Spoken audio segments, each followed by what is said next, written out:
ರೈತ ಪರ ಹೋರಾಟಕ್ಕೆ, ರೈತ ಸಂಘದ ಹೋರಾಟಕ್ಕೆ, ರೈತರ ವಿರುದ್ಧವಾಗಿ ರೈತರನ್ನ ನಾನು ನಿರ್ಲಕ್ಷ್ಯ ಮಾಡ್ತಾನೆ, ರೈತರನ್ನ ನಾನು ಗ್ರಾಂಟೆಡ್ ಆಗಿ ತಗೊಳ್ತಾನೆ, ರೈತ ಸಂಘದ ಸಂಘಟನೆಯ ಹೋರಾಟವನ್ನ ಒಡೆದು ಬಿಡ್ತಾನೆ, ರೈತರಲ್ಲಿ ಒಡಕನ್ನ ಹುಟ್ಟಿಸಿ ನನ್ನ ಬೇಳೆ ಬೇಯಿಸ್ಕೊಳ್ತಾನೆ ಅಂತ ಹೇಳಿ ಯಾವುದಾದರೂ ಒಂದು ಸರ್ಕಾರ ಯೋಚನೆ ಮಾಡಿದ್ದರೆ ಆ ಸರ್ಕಾರವನ್ನ ಒಂಟಿಗಾಲ್ನಲ್ಲಿ ನಿಲ್ಲಿಸೋ ಶಕ್ತಿ ಅದು ರೈತ ಸಂಘಕ್ಕೆ ಇದೆ. ತಾವೆಲ್ಲರೂ ಕೂಡ ಇವತ್ತು ಸಾಬೀತು ಮಾಡಿದ್ದೀರಾ. ಈ ಹೋರಾಟದಲ್ಲಿ ಭಾಗವಹಿಸಿರುವಂತಹ, ಈ ನಾಡು ಕಂಡಂತಹ ರೈತ ಪರ ನಾಯಕ, ರೈತ ಹೋರಾಟಗಾರ, ಇಡೀ ದೇಶ, ಇಡೀ ರಾಜ್ಯ ಯೋಚನೆ ಮಾಡ್ತಾ ಇತ್ತು, ಯಡಿಯೂರಪ್ಪನವರ ನಂತರದಲ್ಲಿ ಅಂತಹ ಒಂದು ಹೋರಾಟ ಮತ್ತೆ ಗಟ್ಟಿಯಾಗಿ ಉಳಿಯತ್ತಾ ಅಂತ ಈ ಸಮಾಜಕ್ಕೆ ಯಡಿಯೂರಪ್ಪನವರು ಹುಟ್ಟು ಹಾಕಿದ ಹೋರಾಟದ ಹಂಬಲವನ್ನ, ಆ ಹಠವನ್ನ ನಾನು ಮುಂದುವರಿಸ್ತೇನೆ ಅಂತ ಹೇಳಿ ನಿಮ್ಮ ಜೊತೆಗೆ ರಾತ್ರಿ ವಾಸ್ತವ್ಯವನ್ನ ಮಾಡಿರುವಂತಹ ಸನ್ಮಾನ್ಯ BY ವಿಜಯೇಂದ್ರ ಅವರೇ,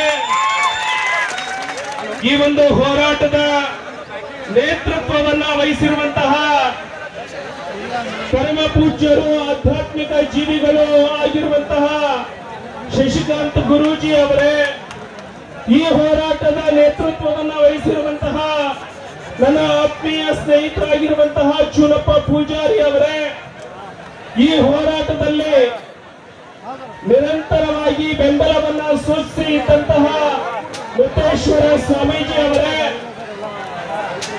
ಒಂದು ಗಟ್ಟಿಯಾದಂತಹ ಧ್ವನಿ, ಆ ಧ್ವನಿ ಈ ಸನಾತನ ಸಂಸ್ಕೃತಿಯನ್ನ ಎತ್ತಿ ಹಿಡಿಯುವಂತದ್ದು.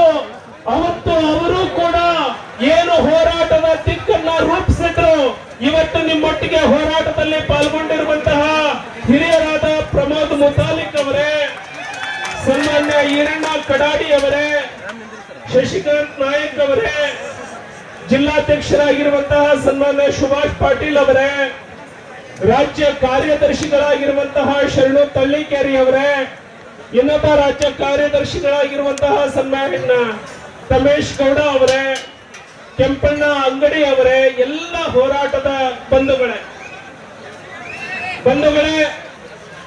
ಹೋರಾಟ ಇವತ್ತು 7ನೇ ದಿನಕ್ಕೆ ಬಂದಿದೆ. ರೈತ ಪರ ಹೋರಾಟದಲ್ಲಿ ಅವರು ಬಂದು ಇವ್ರ ಮೇಲೆ ಆರೋಪ ಹಾಕುವಂತದ್ದು, ಇವರು ಬಂದು ಅವ್ರ ಮೇಲೆ ಆರೋಪ ಹಾಕುವಂತದ್ದು ಆಗಬಾರದು. ನಾವು ಇವತ್ತು ಬಂದಿದ್ದೇವೆ, ರಾಜ್ಯ ಸರ್ಕಾರವನ್ನ ನಾವು ಬೈದು ಹೋಗುವಂತದ್ದು, ಆಮೇಲೆ HK ಪಾಟೀಲ್ ಅವರು ಬರ್ತಾರೆ, ಇಲ್ಲ ಕೇಂದ್ರ ಸರ್ಕಾರದಿಂದ ಹಿಂಗೆ ಆಗಿದೆ ಅಂತ ಹೇಳಿ ಅವರು ಹೇಳಿ ಹೋಗುವಂತದ್ದು, ಇದು ಆಗಬಾರದು. ಇಲ್ಲಿ ನೇರವಾಗಿ ರೈತರ ಸಮಸ್ಯೆಗೆ ಪರಿಹಾರ ಸಿಗಬೇಕು ಹೊರತಾಗಿ ಬಿಜೆಪಿ ಅವರು ಬಂದು ಕಾಂಗ್ರೆಸ್ನವರ ಬೈದ್ರು, ಕಾಂಗ್ರೆಸ್ನವರು ಬಂದು ಬಿಜೆಪಿ ಅವರಿಗೆ ಬೈದ್ರು ಆಗಬಾರದು. ನಾನು ಸಬ್ ಇನ್ಸ್ಪೆಕ್ಟರ್ ಇದ್ದಾಗ ಟ್ರೈನಿಂಗ್ ಅಲ್ಲಿ ಹೇಳ್ತಿದ್ರು, ಬ್ಯಾಂಕ್ ಮುಂದ್ಗಡೆ ಕಳ್ಳರು ಇರ್ತಾರೆ, ಲಕ್ಷಗಟ್ಟಲೆ ಬ್ಯಾಂಕ್ ನಿಂದ ಹಣ ಡ್ರಾ ಮಾಡಿ ಬರುವಾಗ ಅವನೇನು ಹಣ ತಂದಿರೋ ಬ್ಯಾಗ್ ಅನ್ನ ಬೈಕ್ ನಲ್ಲಿ ಅಥವಾ ಕಾರಲ್ಲಿ ಇಟ್ಟಾಗ ಅವನ ಮುಂದೆ 10-20 ರೂಪಾಯಿ ಚೆಲ್ತಾರೆ, ಅವನನ್ನ ಕರೆದು ಹೇಳ್ತಾರೆ ನಿನ್ ದುಡ್ಡು ಅಲ್ಲಿ ಬಿದ್ದಿದೆ ನೋಡು ಅಂತ. ಅವನು ಲಕ್ಷ ರೂಪಾಯಿ ಇಟ್ಟಿರೋ ಬ್ಯಾಗ್ ಮರಿತಾನೆ, 10 ರೂಪಾಯಿ ಎತ್ಕೊಳಕ್ ಹೋಗ್ತಾನೆ, ಕಾರಿಂದ ಲಕ್ಷ ಎದುರಿಸ್ಕೊಂಡು ಹೋಗ್ತಾರೆ. ರೈತ ಹೋರಾಟದಲ್ಲಿಯೂ ಕೂಡ ಅವರು ಇವ್ರ ಮೇಲೆ ಆರೋಪ, ಇವರು ಅವ್ರ ಮೇಲೆ ಆರೋಪ ಮಾಡುವಂತದ್ದು ಆಗಬಾರ್ದು ಅನ್ನುವಂಥದ್ದು ನನ್ನ ಒತ್ತಾಯ. ನಮ್ಮ ಹಿರಿಯರಾದಂತಹ ಸುಭಾಷಣ್ಣ ಅವರು FRP ಬಗ್ಗೆ ಬಹಳ ವಿವರವಾಗಿ ಹೇಳಿದ್ರು. ಇವತ್ತು ನಿಮ್ಮ ಬೇಡಿಕೆ 2 ಅಂಶಗಳು ಇದಾವೆ.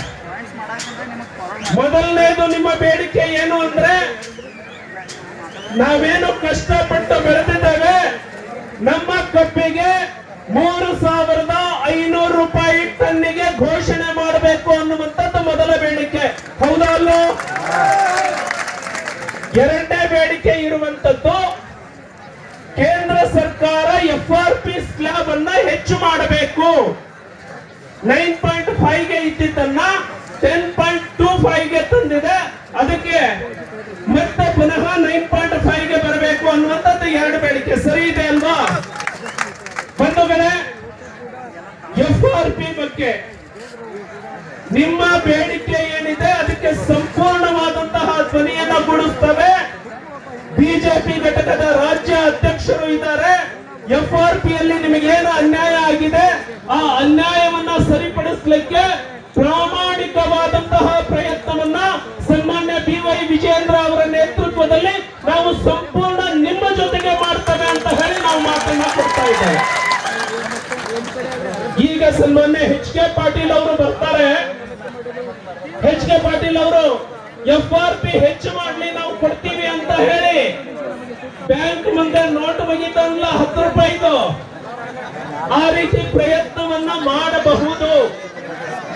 ಆತರ ಮಾಡಲ್ಲ, ಅವರು ನ್ಯಾಯ ಕೊಡ್ತಾರೆ ಅನ್ನೋ ವಿಶ್ವಾಸ ನನಗಿದೆ.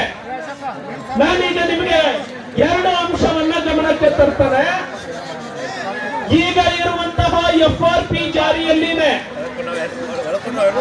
ಮಹಾರಾಷ್ಟ್ರದಲ್ಲಿ 3,400 ರೂಪಾಯಿ 3,500 ರೂಪಾಯಿ ಘೋಷಣೆ ಮಾಡಿದ್ದಾರೆ. ಇನ್ನು 3,600 ಕೆಲವೊಂದು ಫ್ಯಾಕ್ಟರಿಗಳು ಘೋಷಣೆ ಮಾಡ್ತಿದಾವಂತೆ. 3,625 ಇದೇ FRP ಮೇಲೆ ಮಹಾರಾಷ್ಟ್ರದಲ್ಲಿ 3,625 ಕೊಡ್ತಾರೆ. ಅಂದ್ರೆ ನಿನಗೇನಪ್ಪ ಇಲ್ಲಿ ಗಂಟು ಕಳ್ಕೊಳ್ಳುವಂತದ್ದು, ನಿನಗೆ ಕೊಡಿಸೋದಕ್ಕೆ ಆಗಲ್ಲ. ನ್ಯಾಯ ಇದೆಯೋ ಇಲ್ಲೋ ನಮ್ದು? ಎರಡನೇದು, ಮೊನ್ನೆ ಜಗದೀಶ್ ಶೆಟ್ಟರ್ ಅವರು ಇದ್ದಾಗ ನಾನಿವತ್ತು ನೆನಪು ಮಾಡಿಕೊಳ್ಬೇಕು. ಸ್ವರ್ಗದಲ್ಲಿ ಇರಬಹುದು ರಮೇಶ್ ಕಡದಂಡನವರವರು. ರೈತರ ಪರವಾಗಿ ತನ್ನ ಬದುಕನ್ನ ಮೀಸಲಿಟ್ಟಂತಹ ರೈತ ಹೋರಾಟಗಾರ ಯಾರಾದ್ರೂ ಇದ್ರೆ ಅದು ರಮೇಶ್ ಕಡದಂಡನವರಂತ ಹೇಳ್ತಾರೆ. ರಮೇಶ್ ಕಡದಂಡನವರವರು ಸುಭಾಷ್ ಅವರು ಹೋರಾಟ ಮಾಡಿದ್ರು. ಅವರ ಜೊತೆಗೆ ನಾನು ಹೋರಾಟವನ್ನ ಕಲ್ತವರು. ಅವತ್ತು ರಾಜ್ಯ ಸರ್ಕಾರದ ಮೇಲೆ ಒತ್ತಡವನ್ನ ಹೇಳಿದ್ವಿ. SAP ಜಾರಿಗೆ ತಂದ್ವಿ. SAP ಯನ್ನ ಜಗದೀಶ್ ಶೆಟ್ಟರ್ ಅವರು ಮುಖ್ಯಮಂತ್ರಿ ಇದ್ದಾಗ ಜಾರಿಗೆ ತಂದ್ರು. FRP ಮತ್ತು SAP ಗೆ ಇರೋ ವ್ಯತ್ಯಾಸ ಏನು ಅಂದ್ರೆ, ಯಾಕೆ ಮಹಾರಾಷ್ಟ್ರ ಜಾಸ್ತಿ ಕೊಡುತ್ತೆ, ಯಾಕೆ ಉತ್ತರ ಪ್ರದೇಶದಲ್ಲಿ 1 ಟನ್ಗೆ 4,000 ರೂಪಾಯಿ ಘೋಷಣೆ ಮಾಡಿದ್ದಾರೆ.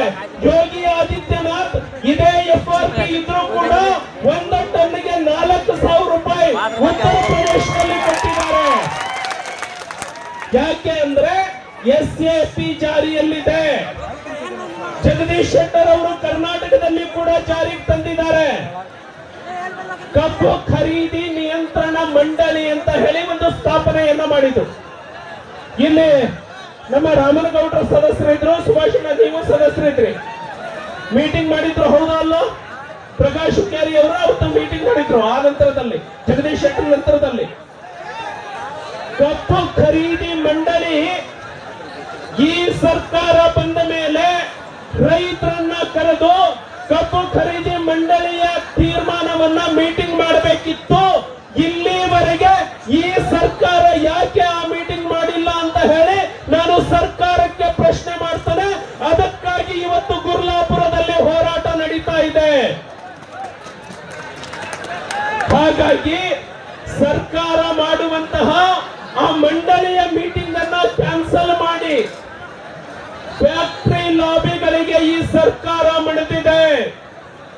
ಶುಗರ್ ಫ್ಯಾಕ್ಟರಿಯ ಲಾಬಿಗಳಿಗೆ ಈ ಸರ್ಕಾರ ಮಣಿದಿರೋದ್ರಿಂದ ಇವತ್ತು ಗುರ್ಲಾಪುರದಲ್ಲಿ ಲಕ್ಷಾಂತರ ಜನ ಬಿಸಿಲಿನಲ್ಲಿ ಕೂತಿದ್ದಾರೆ. ಇದಕ್ಕೆ ಈ ಸರ್ಕಾರದ ನಿರ್ಲಕ್ಷ್ಯ ಕಾರಣ ಅಂತ ಹೇಳಿ ಈ ಸರ್ಕಾರಕ್ಕೆ ನಾನು ಆರೋಪವನ್ನು ಮಾಡ್ತೇನೆ. ಈಗ ಮಹಾರಾಷ್ಟ್ರದಲ್ಲಿ ಹೇಗೆ ಕೊಟ್ರು, UPಯಲ್ಲಿ ಹೇಗೆ ಕೊಟ್ರು, ಗುಜರಾತ್ ಅಲ್ಲಿ ಹೇಗೆ ಕೊಟ್ರು, ಹಾಗೆ ಕರ್ನಾಟಕದಲ್ಲಿ ನೀವು ಕೇಳುವಂತಹ 3,500 ರೂಪಾಯಿ 1 ಟನ್ನಿಗೆ ಇದು ನ್ಯಾಯವಾಗಿದೆ.